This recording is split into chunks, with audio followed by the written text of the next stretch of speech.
বড় ছেলে ধরেন মনে করেন আজকে খাইলো কুমা ফল, দুপুরে নাশপাতি, কমলা, আপেল, তেরি, বিরিয়ানি, পুতি ডেলি এইভাবে খাবে। আর খাওয়ানোর পর এরকম করে মনে করেন যে আমার বাবার আমি খুব মহব্বত করি, পছন্দ করি, আমি প্রতিদিন এইভাবেই খাই এই ধরনের খাওয়ানোর পর এর কয়েকদিন পর আপনি গেলেন মরিয়া যাওয়ানোর পর আপনার মনে করেন দিল জাহান্নামের মধ্যে হালায়া, মানে জাহান্নামের মধ্যে আল্লাহ দিয়েছে, আপনি দুচোখের শাস্তি ভোগ করতেছেন। এখন আপনার ছেলে কি আপনার বিশাল কোনো উপকার করছে এই মুহূর্তে? আপনার কি করলো না? বিভিন্ন দোয়া যে বাবা যাই খাওয়াই না খাওয়াই আপনি সবসময় লা ইলাহা ইল্লাল্লাহ পড়েন, সুবহানাল্লাহ পড়েন, জিকির করেন, আলহামদুলিল্লাহ, আল্লাহু আকবার, আস্তাগফিরুল্লাহ, ৫ ওয়াক্ত নামাজ পড়েন। তারপরে নামাজের কথা স্মরণ করে দিল, আজে বাজে কথা বলতে দিল না। আপনি গীবত করা ধরছেন, আপনার ছেলে ডাক দিল, বাবা আপনি গীবত করেন, কিয়ামতের দিন কিন্তু আপনি কিন্তু এটা বড় নিয়ামত। ওই তেহেরি, বিরিয়ানি, নাশপাতি, কমলা, আপেল এগুলা খাওয়ার শিখতে নাকি? এবার আসেন, তখন আপনার দায়িত্ব এগুলো করতে পারেন। আমার বুঝছি এটা কি যে মরণের আগে নসিহত করে যাবেন ফলাবানের যে বাবা যদি দেহ যে আমি মইরা যাইতাছি, লক্ষণটা দেওয়া যাইতেছে যে মানুষ মৃত্যুর অবস্থার কিছুক্ষণ আগে বোঝা যায় যে মানুষটা মরিয়া যাইতেছে, আল্লাহ আমাদের বুঝটা দেয়। তখন ঘরের মধ্যে বউ থাকুক, মাইয়ার থাকুক, পুতের বউরা থাকুক, যাদের সাথে দেহা দেওয়া লোক, এদেরকে বলবেন যে তোমরা তখন নিজে তো চেষ্টাই করবেন যতটুকু খেয়াল আছে, জ্ঞান আছে, লা ইলাহা ইল্লাল্লাহ।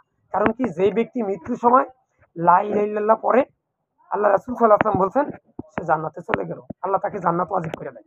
বিশাল কিছু নিয়ামত কিন্তু এটা আপনি বলবেন। আপনার সেন্স যতক্ষণ পর্যন্ত থাকে আপনি কিন্তু বলতে থাকবেন।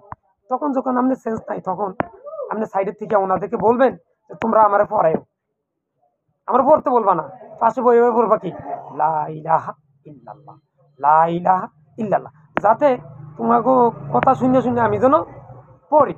এবার আসেন, যখন আপনি মৃত্যুবরণ করবেন লা ইলাহা ইল্লাল্লাহ পড়ার পর আল্লাহ যদি এইভাবে মৃত্যুবরণটা করে আর হেরা যদি আগে মরে তাহলে আপনি আবার আমি যেটি বলছি এটি করবেন তাদের পাশে বসে বসা।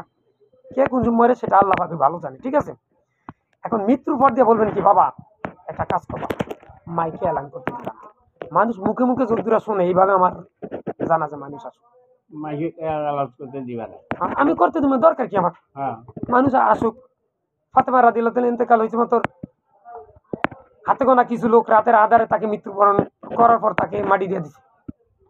এখন কথা হচ্ছে কাকা আরেকটা কথা, জানা যায় যত লোক বেশি মনে করে যে এই জীবনে বড় নিয়ামত, কিন্তু কথা হয়েছে সেটা না। সবচেয়ে বড় নিয়ামত হয়েছে এটা যে লোকেরা আইব এরা 40 জন লোক যদি শিরক মুক্ত লেভেলের হয় তাহলে কিন্তু আপনার লাখি আছে। আলহামদুলিল্লাহ হাদিসে আসছে যদি 40 জন লোক শিরক মুক্ত আলা যদি হয়, শিরক করে নাই, তাহলে তারা যেই আলোচনা করে, যে সুপারিশ করে বা যা বলে যে লোকটা ভালো, আল্লাহ তখন কবুল করে নেয়।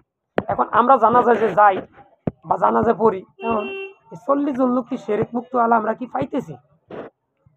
এই জন্য আপনি ওসির আগে করবেন যে যারা জানাজা দিতে আইবে তাদেরকে আপনারা তোমরা বলবা যে বাবা যে ভাই আপনারা যারা জানাজা দিতে আসছেন তারা পিছনের নামাজ যাদের কাজ আছে তারা যদি নামাজটা করে, অথবা আগে নামাজ পড়ে গেলাম, এরপরে কি করেন আমার জানাজা দিতে আসছেন, আমার বাবার জানাজাটা দিয়েন, এইভাবে মানি ছেলে করে নসিহত করবেন যদি ছেলেরা বাইচা থাকে।